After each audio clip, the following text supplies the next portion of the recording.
Jovem Pan Saúde. Olá, bem-vindo, bem-vinda a mais um Jovem Pan Saúde. Eu sou Lívia Zanolini e agradeço mais uma vez a sua companhia. Obviamente que todo mundo está acompanhando a tragédia das enchentes no Rio Grande do Sul. E para além de toda a questão humanitária e estrutural, mais de 300 cidades devastadas, não dá para deixar de falar sobre riscos à saúde das populações atingidas, riscos imediatos e futuros também. E para falar sobre isso, eu recebo aqui nos estúdios o Dr. Igor Maia Marinho, que é infectologista da Clínica Sartor. Doutor, bem-vindo, obrigada pela presença. Muito obrigado pelo convite, Lívia. E também o professor Flávio Landim, que é professor de Biologia da plataforma Professor Ferreto. Bem-vindo, professor. Obrigada pela presença. Toda a minha solidariedade ao pessoal do Rio Grande do Sul. Estamos com vocês. A nossa, com certeza, professor. Eu vou começar aqui com o doutor Igor. Doutor, leptospirose é a principal preocupação quando a gente fala de riscos à saúde num universo gigantesco? Sem dúvidas, Lívia. É a principal, mas não a única. Para uma crise ambiental como a gente tem vivido agora no Rio Grande do Sul, algumas questões de saúde podem florescer e preocupam muito autoridades em saúde, não só do Rio Grande do Sul, mas de todo o país. A gente deve destacar, sem dúvidas, a leptospirose, mas também a possibilidade da manifestação de doenças diarreicas agudas, né, diarreias de um modo geral, também a possibilidade de acidentes com animais peçonhentos, como cobras, escorpiões, e também problemas relacionados a hepatites virais, como hepatite do tipo A sendo a mais destacada.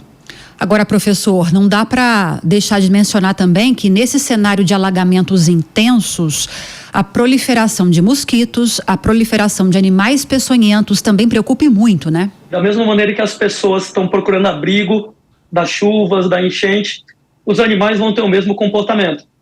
E você acaba aumentando a chance de contato das pessoas com esses animais peçonhentos, né? Pela restrição de locais secos, né? Uma quantidade menor de locais para se abrigar, pessoas e animais entrando em contato, infelizmente, o risco de acidentes com animais peçonhentos aumenta. Além, claro, né, da proliferação de mosquitos, que pode levar também a uma série de doenças transmitidas, como é o caso, por exemplo, de dengue. Inclusive, professor, estávamos eu e o doutor Igor conversando enquanto a gente ajustava aqui para fazer a gravação do Jovem Pan Saúde, e durante muito tempo a gente só se preocupava com proliferação de mosquito Aedes aegypti, que transmite a dengue, em caso de poças de água limpa. Hoje em dia isso não acontece mais. Embora as enchentes registram muita água suja, ainda assim o mosquito se adaptou e pode se proliferar nessa água suja, barrenta. Houve um processo de, puxando bem para o lado da biologia, de seleção natural, de mosquitos que conseguem agora se desenvolver em uma água que não é mais completamente limpa.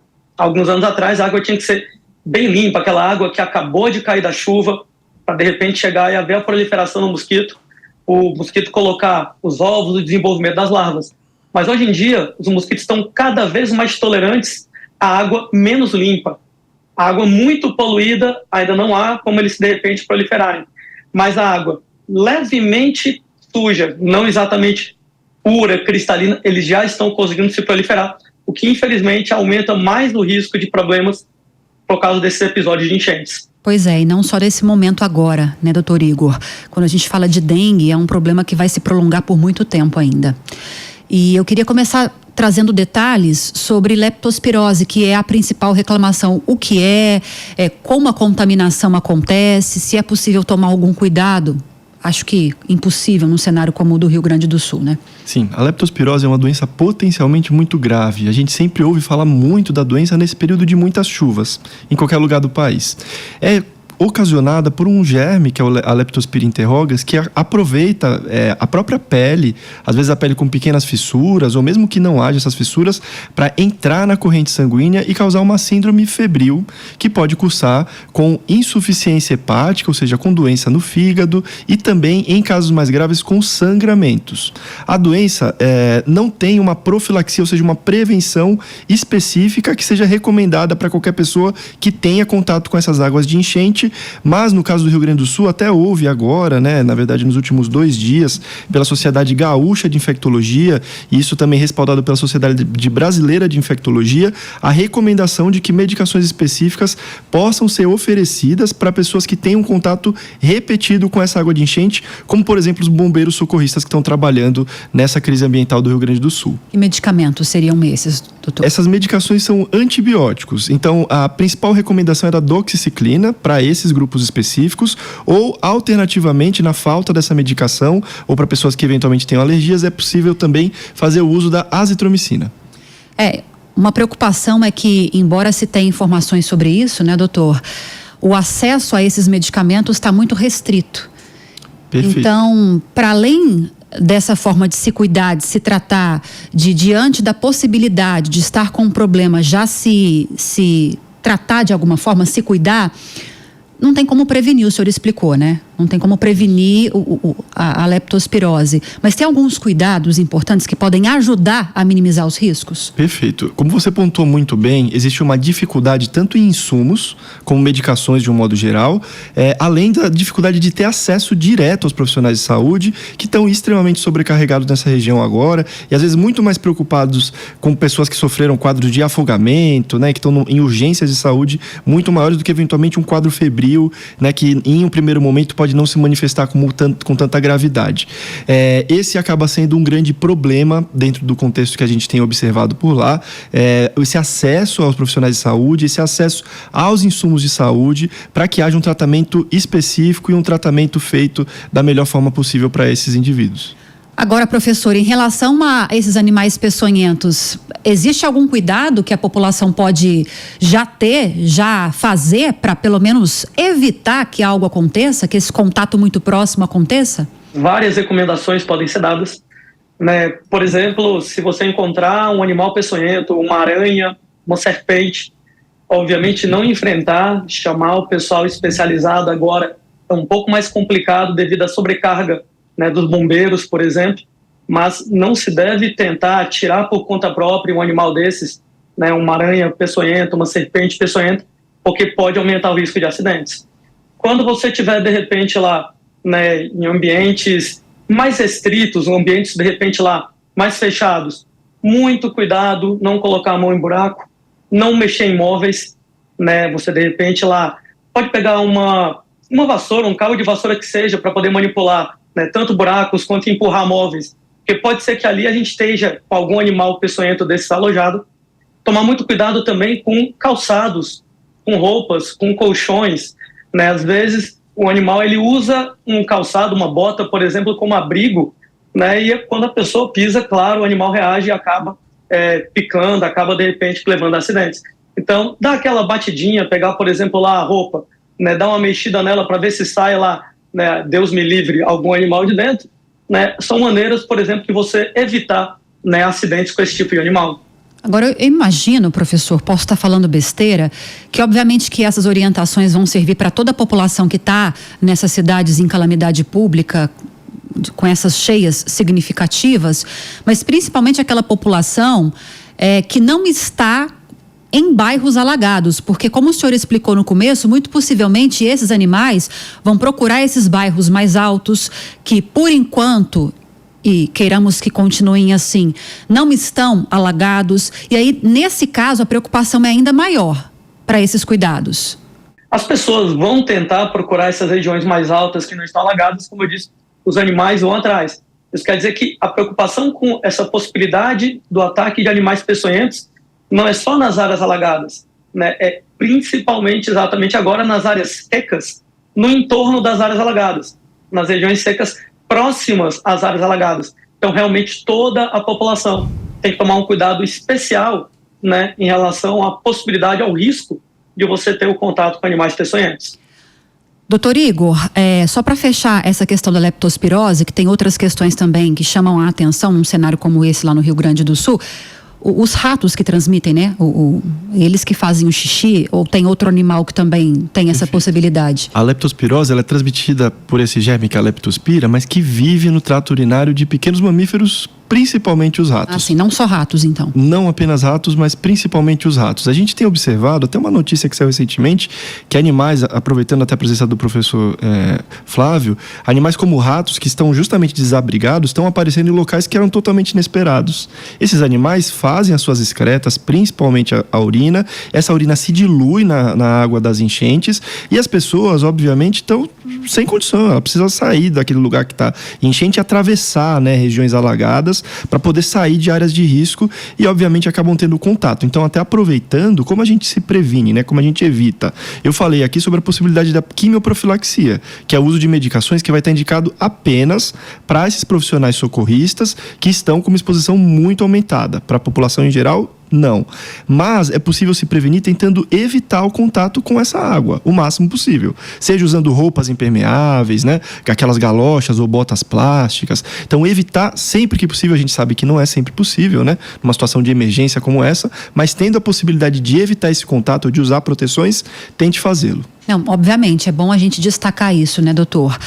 A gente tem plena consciência, nós que estamos cobrindo essa tragédia todos os dias, que muitas pessoas saem das casas com a roupa do corpo. Então não tem uma bota, a galocha, exemplo do que o senhor citou. Não tem como evitar o contato com a água, porque estão, por enquanto, isoladas em regiões alagadas. Mas o nosso papel é trazer a informação para que essas pessoas, da forma como elas puderem, se cuidar e evitar esse contato com...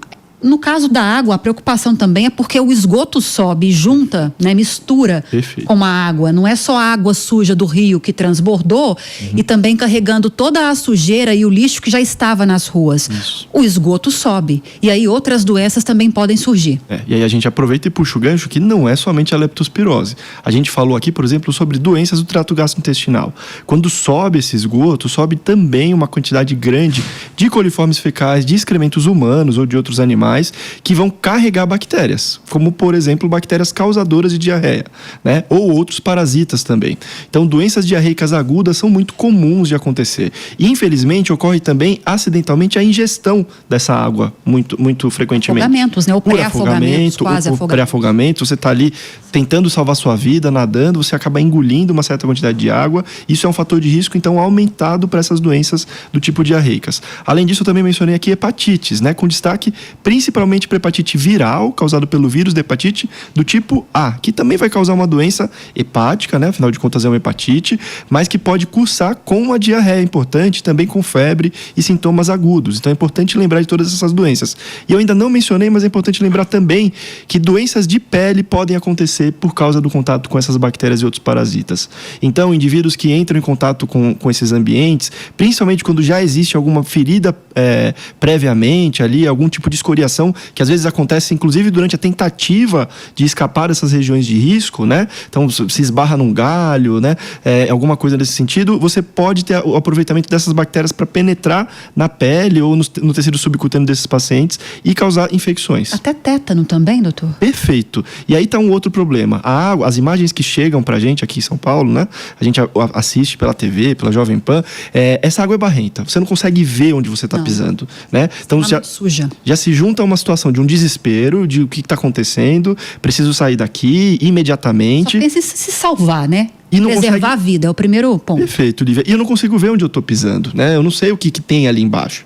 Então, às vezes eu vou pisar num pedaço de ferro, né? Vou pisar num galho, vou ter traumas. Então, esse é um outro problema em saúde que a gente tem observado nessa crise lá do Rio Grande do Sul. Pessoas que têm traumas e, às vezes, traumas muito importantes, justamente porque não sabe o que está acontecendo no chão em que pisa, ou até porque vem um pedaço de madeira, vem um pedaço de ferro, um destroço de uma casa que foi destruída na sua direção e você acaba sofrendo um trauma muito grave. Então, uma orientação importantíssima. Se você está aí no Rio Grande do Sul e está tendo acesso a sinal de internet, está conseguindo ver a nossa transmissão, o nosso programa, e esteve diante de situações como essa, então procurar uma unidade de saúde que esteja funcionando. A gente sabe que está com problemas também em relação a isso, né? Muitas ficaram alagadas, hospitais alagados, e tem muitas ONGs também, grupos de profissionais da área médica, da medicina, da saúde, que estão atuando como voluntários também. Então, se você estiver próximo a um grupo como esse para buscar orientação, né? Se feriu, machucou, não sabe onde, isso deve acontecer com frequência, né, doutor? Perfeito. Buscar, então, essas pessoas que podem te trazer algum tipo de informação e até um certo tratamento, quando possível. Agora, levando agora para você, professor Landim, quais são os principais riscos em relação a esse contato com animais peçonhentos? E aí eu falo de cobras, aranhas e uma infinidade aí que a gente pode citar. Aranhas, a preocupação ela é menor. A gente sabe que existem algumas aranhas peçonhentas no Brasil, inclusive no Rio Grande do Sul, mas para crianças a preocupação sempre é mais alta, né? Tanto para aranhas quanto para escorpiões, né? Normalmente, crianças, como elas têm um peso menor, né, o veneno tende a ficar mais concentrado nas crianças, o risco de saúde é bem mais alto. Para adultos, a preocupação realmente é um pouco menor. Agora, para serpentes, a preocupação sempre vai ser mais alta. Então, qual vai ser a recomendação, né, em caso de você entrar em contato e ser atacado por um animal desse? Né, algumas recomendações que isso costuma colocar. Né, o primeiro, claro, é procurar a atenção de saúde. Como a Lívia acabou de falar, realmente é complicado porque nesse momento, o sistema de saúde está sobrecarregado no Rio Grande do Sul, né? Mas você tem que dar um jeito, procurar da melhor maneira possível, né? Entrar em contato, conseguir chegar num determinado lugar lá, na unidade básica de saúde que seja, para receber o tratamento adequado. Enquanto isso não seja possível, a vítima deve ser mantida em repouso, de preferência com a parte que foi atacada um pouco levantada. Então, se a pessoa, por exemplo, foi picada por uma cobra na perna, deita, levanta a perna, coloca uma almofada embaixo, por exemplo, para manter a perna erguida. Na região da picada, não se deve colocar nenhuma substância química, nenhuma pomada, nenhuma outra coisa que você pense. Se for para lavar, apenas com água e sabão. É a recomendação. E, principalmente, não se deve, por exemplo, cortar a área onde foi picado. Né? As pessoas têm lá, às vezes, em alguns lugares, a crença que tem que cortar perto da região picada para poder ajudar a tirar o veneno, só que tem algum tipo de venenos que tem natureza hemorrágica. Então isso aí pode, de repente, levar a quadros de hemorragia, piorar a hemorragia, piorar a infecção. Então isso não é recomendado. Então manter em repouso, né, da melhor maneira possível, entrar em contato com a unidade de saúde para poder receber o tratamento especializado. Infelizmente, dentro de casa, fora do ambiente lá, do hospital, a gente não tem como lidar muito bem com esse tipo de ataque. Então a pessoa vai ter que ir no hospital ou alguma outra coisa equivalente, unidade de saúde, para receber os soros adequados, dependendo de ser escorpião, de ser aranha, de ser serpente. Uma recomendação muito bacana é que, se possível, claro, às vezes não é possível no momento, bater uma fotografia do animal que atacou, para poder facilitar a identificação e utilizar o soro específico. Porque você vai ter um soro específico para cada tipo de serpente peçonhenta, esse soro vai ser diferente e aumenta a eficiência do tratamento se você puder usar o soro correto. Valiosíssimas essas orientações, professor, valiosíssimas, levando-se em consideração a dificuldade de acesso a esses hospitais e unidades de saúde e reforçando também, né, gente? A gente sabe da dificuldade de você conseguir fazer esse registro que o professor orientou a fazer, mas a gente sempre vai trazer a informação para que você busque isso como meta. Então, se possível, se você tiver com o celular, se você conseguir fazer o registro, faça esse registro. Agora, professor, imagina que uma outra preocupação em relação a esses animais peçonhentos, talvez até maior do que nas residências que estão fora desses alagamentos, seja esses aglomerados em abrigos, porque as pessoas levam o que elas conseguiram tirar de casa. Roupas, alguns utensílios domésticos, e não tem como organizar muito bem tudo isso. Ficam amontoados esses objetos e isso deve atrair ainda mais esses animais para esses abrigos, imagino.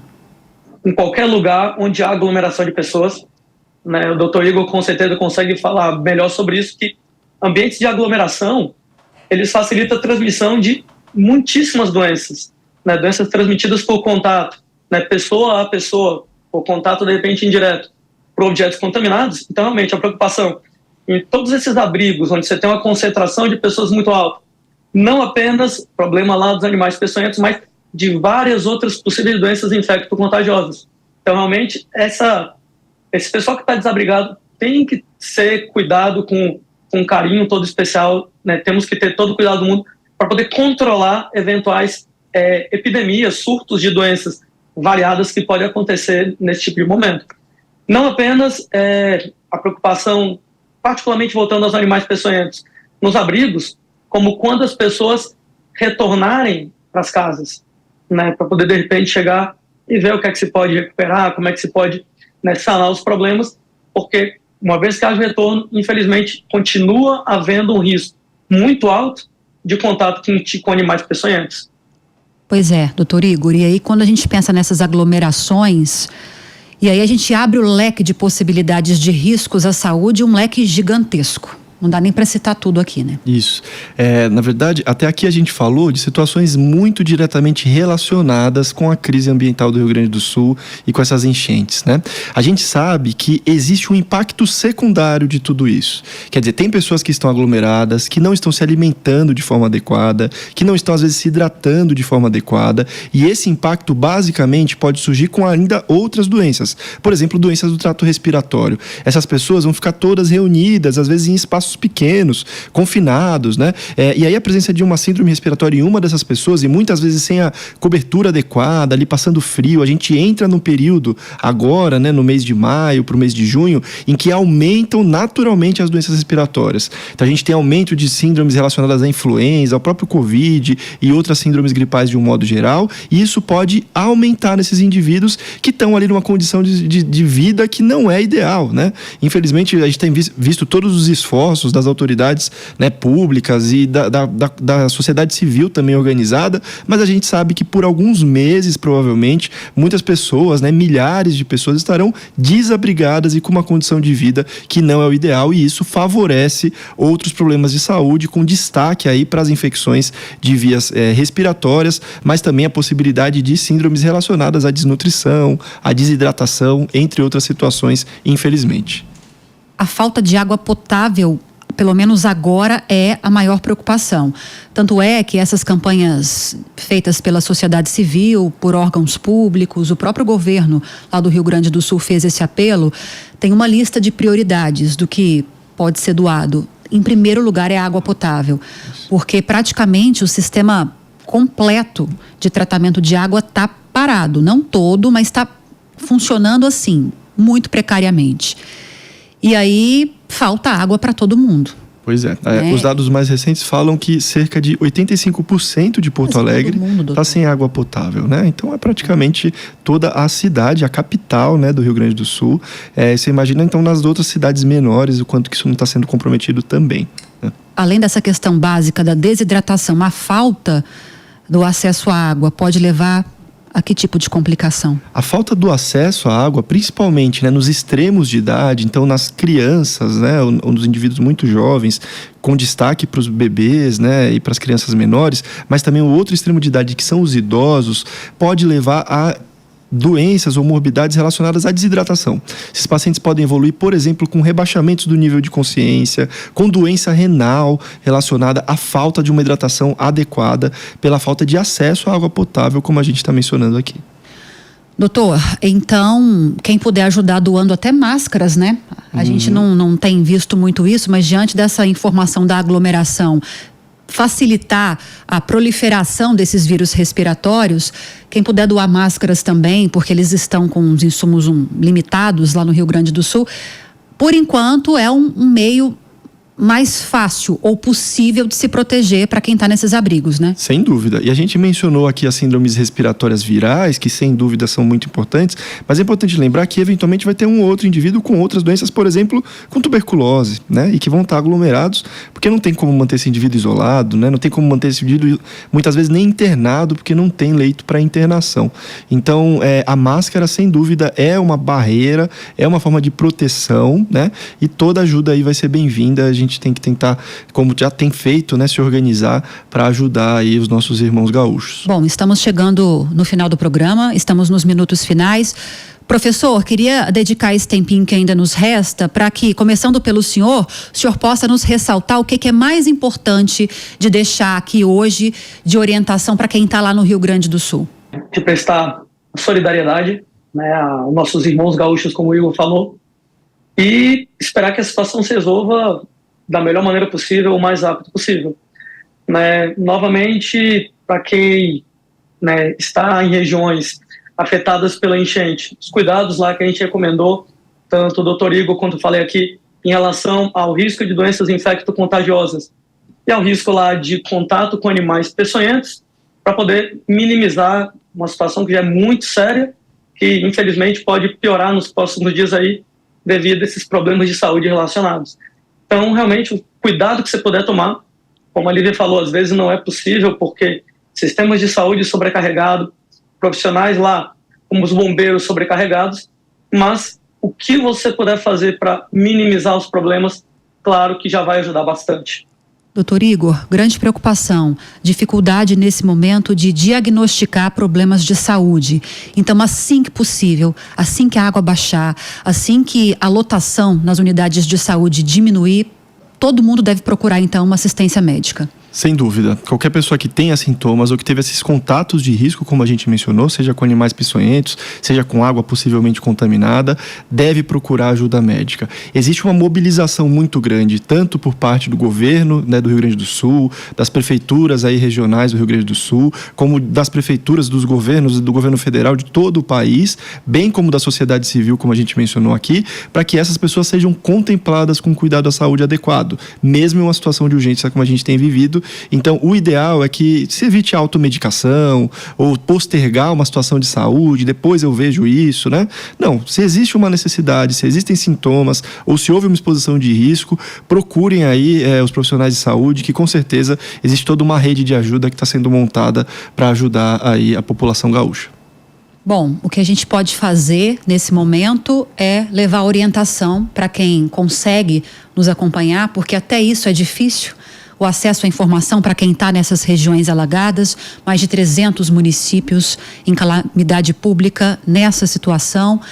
Então, quem receber um pouco dessas orientações, a gente espera que seja ajudado, que tenha alguma luz no fim do túnel para buscar assistência, para conseguir se reerguer, tanto em relação à saúde, que é o que a gente está tratando aqui, como também a reconstrução de bens materiais. O Jovem Pan Saúde fica por aqui. Eu queria agradecer Dr. Igor Maia Marinho, infectologista da Clínica Sartor. Muito obrigada pela participação, doutor. Eu que agradeço, Lívia. Eu queria lembrar que essas crises ambientais têm se tornado cada vez mais frequentes. Outras crises como essa podem acontecer. A gente precisa dar as mãos e se ajudar e distribuir informação de qualidade. Então, parabéns à Jovem Pan, ao professor Flávio, que está aqui hoje também, e a você pela iniciativa. Nós que agradecemos. Professor Flávio Landim, professor de Biologia da plataforma Professor Ferreto, muito obrigada pela participação também, professor. Seja sempre muito bem-vindo. Sempre bacana poder ajudar da maneira que a gente pode. E como eu disse, espero que a situação se resolva da melhor maneira possível, o mais rápido possível. Bom, o Jovem Pan Saúde fica por aqui. Eu espero que você tenha gostado, compreendido o conteúdo de hoje. Lembrando que se você tiver alguma dúvida, quiser sugerir algum tema pra gente, é só enviar um e-mail para nós. saude@jovempan.com.br. Para rever essa e outras entrevistas, é só acessar o canal Jovem Pan News e também o aplicativo da Panflix para Android e iOS. Um grande abraço para você e até a próxima. Jovem Pan Saúde. Realização Jovem Pan News.